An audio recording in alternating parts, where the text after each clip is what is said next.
All right, so I'm so excited to bring you this 3-part series. It's going to be a summer of statistics on the Oxygen podcast for owners and people running a portfolio of their own. So Michele Mollard is joining us for this 3-part series, and she is one of the most highly viewed guests that we have on the podcast. And once you start to hear her, there's no wonder why. She's full of value to the people that she works with, and so relatable in her delivery. So I'm super excited. Make sure that you subscribe to the podcast so that you can see her in this next 3-part series. And like I said, this is not just for owners. This is for anyone running their portfolio in any part of the business that you're contributing to. And we're going to jump in with this first part. Is it you when it comes to you having a blip in your journey to success? So take a little time to breathe life in, take a deep breath, and welcome to the Oxygen Podcast.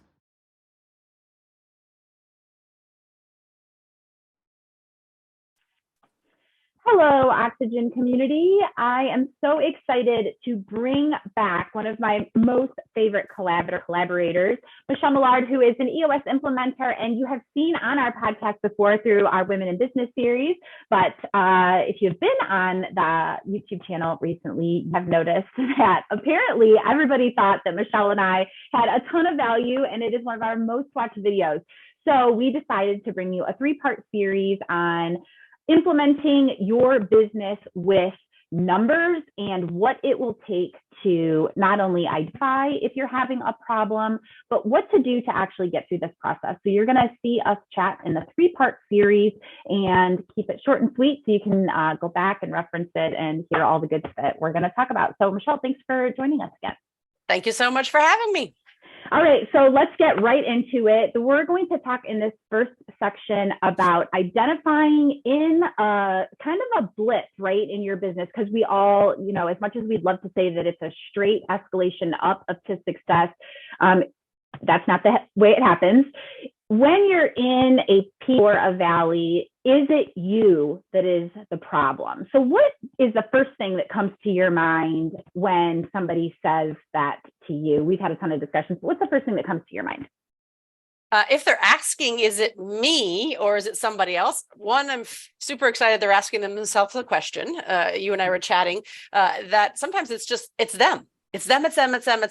And so I'm super excited if someone's asking themselves, maybe this is me or maybe this is not me. So, but I'll kind of reverse it. If you're saying, oh, it's always them, and you're not looking inside, you need to. I'm just going to stop and do a little pause there. You really do need to, because it's what great leaders do, right? So leaders eat last, right? The same kind of concept of that is you have to evaluate that. Right. It's just kind of a little soapbox of mine, but. Yeah, I think that you hit that dead on. If you're asking if it's me, then at least you have the wherewithal to pause and ask. And if this is the first thing that you heard us saying, you went, oh no, it's not me, bad news. It's you. It's always us. The world is full of egos. And the good news is that if you are an owner or a high-level executive, you have to have an ego. It's almost like that protection factor that lets you be a risk taker and be in the position that you're in. But it also has to have a check valve. And you got to be able to pull it. And this might be the moment. So a couple of the things that came out of our discussion that are the buzzwords that are out in society that we hear or that get a lot of traction were burnout or motivation. What do you think when somebody says, hey, I think that this is kind of where I'm stuck? Yeah. So one, it's normal. So those that are listening are like, oh, there's other people out here. It happens all the time. It happens to the greatest of people. So please know that it is very normal. I would suggest there's things that we reference in the world of EOS called clarity breaks. And the idea is they're scheduled. So if you do not schedule them, you will never take them. And so it is a time for you to, as a leader of the organization, to kind of bring yourself back to reality. So we call this a little bit of duality of humbly confident, right? So you all have to have an ego that you would never have started the business or wouldn't have been, right? But there's that humble part that, again, eating humble pie, right? Kind of the same concept. So the clarity break is mine is Sunday morning at 7:00 in the morning. And so every Sunday, my husband knows, do not, unless the house is burning down, do not come downstairs into the office. It is my space. It is a blank legal pad. It is a pen, a paper. It is a pen, a paper. It is a blank legal pad and a pen and your thoughts. And so what happens for me and what we know from these things is I kind of bring back the big picture for me. I reel in the kind of day to day in the business, and I kind of let that go, and I let myself get on top of the business. I find myself every time I come from there, I am more patient with my employees as time goes. This is what we teach our clients, I should say, that they're more patient. We have a better articulation of direction. All of those things that you can imagine just coming out of you and allowing yourself to do that, right? So you can't, during that clarity break, answer emails. If you come up, we just found a little moment that I have a little error and I just wrote it on a Post-it note, stick it aside.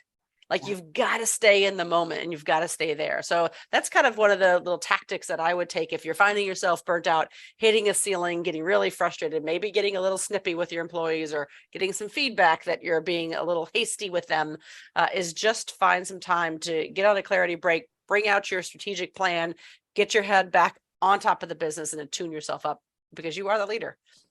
Yeah. Yeah. I think that's a really good one. What are you looking for that manifests in your business? Because, burnout, I've got a couple of really badass females that run amazing burnout podcasts and really great tools if you've gotten there. But what does it look like if you don't realize you're there yet? Right. I think and you're talking about things like, you feel like you're blaming your employees for everything, or like you said, you're getting snippy, or you don't want to spend time with your family at the end of the day, or maybe you're working until 9-10 o'clock at night and you're totally skipping the whole family thing. Yes. When I was younger, that was a normal course of action for me. Now I'm more than happy to put it away when my kids walk in the door because I actually think that it's valuable to spend time with them now. But and this, by the way, we can give you examples, but I think you have to decide what that looks like for you. What are you not okay with? If you're blaming everybody else but yourself for what's going on, or if you are, you're eating a bunch of junk food and that doesn't feel good in your body, or you're feeling like you don't work your strategic plan. I love that, on your business versus in your business. You cannot be in your business all the time, because then who the hell is driving the ship? What does that look like for you? We have battle books here because we believe that process that you talk about once a week should be a daily process, and we guide you through it, because for some people that's uncomfortable. Like I have a significant number of clients that went, you want me to do what once a week? Okay, then maybe you should walk, maybe once a month. Pick what works for you, or pick a process that will get you there. Yeah, no, definitely. Yeah. So, kind of at the same point of, what are those things that you should see, right? And everything, I think you covered a lot of it for sure, Kat. I think the other thing that I would share is, I'll self-proclaim this one. I did it as a younger leader. When the squeaky employee stops squeaking, you have crushed them in some way. And so it ties in a little bit to this, in that they've brought ideas. And if you aren't in a good place, meaning that you're burnt out, or that you've lost your motivation or lost the vision, and you're saying no, you got a great employee that really wants to bring some ideas of improvement and do different things of that sort. And I think that is one of the things that I didn't notice early on that was happening. And it was because I was saying no, right? So no, but, or yes, and, right? There's a very philosophically difference in no, but yes, and, right? So yes, and we can do that next quarter. Or yes, and bring that to a level 10, which is our weekly meetings as a leadership team. So I think that was one of the things that I noticed when I got, again, yes, and to yours, is what everything that you said. And that's when I noticed I was really not there as a leader. That is a that is such a great tip. We work on, in our executive training, we go through working towards a yes culture. Mhm. And if that story just hit you and you want to try that, work a long time at it. It's a continuous process, especially we talk a lot about taking skills and taking them home and putting them on your kids and your spouse, because they'll be brutally honest where your staff might shy away a little bit. Mm-hmm. It's scary how often we tell someone no. Oh, very. It's crazy. And that no, but man, that but just negates everything. And everybody's heard that term, but then you don't realize how often it comes out of your mouth. Yes. Right. My mom had a saying. Oh, my mom had a quick. You will slide to HE double hockey sticks on your butts. Oh. Like it's just that hit me hard when I was a kid. I've been a leader in soccer and different things, but you will slide to hell. I've heard you say that, so I'll go there. You can slide to hell on your butts, and it's BUTS, but concept is right. And so as a young girl, I couldn't get it, but I got it. And so I still did it. I didn't listen to mom. I should have listened to mom. Yeah. So yeah. And, I think this is the part of leadership that's hard. Everybody thinks, oh, well, I can be a manager. Anybody can be a manager. And I always tell when we're in a hiring process with companies, I'm always looking for the potential manager that's sitting in the back of the room with their hands under their seat, with their eyes down, trying not to make eye contact, going, oh God, please don't make me do this. Right. Because it's not so much the tactile parts that are hard. It's all of these little tiny pieces. Is it me? Oh, for sure. That's the problem. I'm reading a great military book right now. A lot of my reading is around the military. And this guy that is a very, very well-ranked person in the Navy says, it's simple. It's not easy. Nope. Right. And that's like, oh gosh, so right. We say that in EOS as well. It's simple, just not easy, right? It's a simple set of practical tools, but it's a heavy lift. I mean, if you're looking at any of that, it's a heavy lift for sure. Right. For sure. So with these couple of things said, what do you think is the best thing to do if any of these ticked somebody off and went, oh man, I am snapping at my people. I am snapping at my kids. I do think I need that check valve. What is the piece of advice that you would give? I would probably, again, in that clarity break, I might start with, am I acting with the greater good in mind? Right. So sometimes I think we think tactically, we've got to put out the fire or do this or do that, but we don't think about what's the greater good. Right. And so am I putting the company's needs first? Right.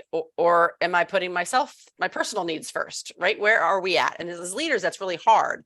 I always joke around, like when you're on a plane and they give you the safety things, put your mask on first, help others, right? We need to really think of that as leaders, right? So where are those things, right? Am I thinking the greater good of my actions? Are my decisions that way? Am I walking the talk, right? And so if you want buy-in to your mission and to what you're going for, right? So goes the leadership team, so goes the rest of the organization. And so if you don't have the greater good in mind for your strategy, your actions, you're not walking the talk, all of those things, you won't be able to get there. And so they're watching you. Yeah. And so really recognizing that is really important, as well as just realizing that and here's one thing, and I might squirrel us. And if I do, Kat, you can crack me with a whip, but it's also like when we have that, let them be open and honest with you, right? And so if they're open and honest and vulnerable and be like, you know what, Michele, you're just not you today. And so if you're approachable, I mean, that's huge, right? And so I love that my team says, Michele, where's your head at today? Clearly not here, right? I mean, you know it when it's not, don't fake it. They know it, right? Yeah. So I think those are the two things that I would like to share, that embrace teams, and I would say grow teams that will call you out in a heartbeat if you're not there, because what a reality check. Yeah, for sure. I think if you've heard things like that often enough, or more than you're comfortable with, that's when it's important to be able to reach out to a personal, find find an implementer or find a coach. You don't necessarily have to tell the world that you've reached out and said, hey, I need somebody to just check me here. I think one of the huge misconceptions that we found recently is there's a lot of business owners or executives that are under the impression that you have to be under some huge, massive contract to just have a conversation with one of us and say, I think maybe I need somebody to tell me whether my head is, inserted someplace it shouldn't be or not.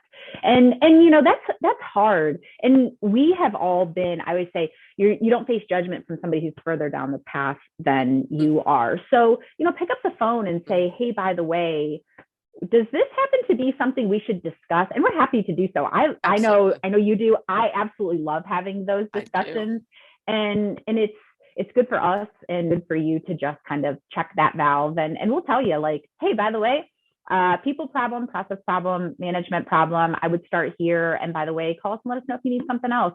Right. It's probably one of the most fun hours of my day that I get when somebody calls. Yeah. I love asking the question, what's working or not working and how can I help? Right. Yeah. Those are my two questions. And I'm like you, I am 100% open to having that conversation. I love it. I thrive on it. There's a thing called IDS, identify, discuss, and solve. I will get into the weeds. I'll be like a little kid. Why? Yeah. Why? And then people hate me. But it is, right? It's all the W and H word. Get inquisitive to your own problem. And you'll probably be able to solve it. Keep asking why, keep asking when, keep asking where, how does it happen, right? All of the W and H questions, and you're well on your way. We'll try not to get too on you when you call, but we do actually like to do stuff like that. So, yes. All right. Well, I think we very quickly burned up 15 minutes of everybody's time. So this is just segment 1. We're going to come back and do 2 more. So make sure you pop in and check out all the information. We're going to do some more numbers work with you on the next 2. So in the meantime, Michele, tell everybody where they can find you so they don't have to hold out in suspense for the next 2.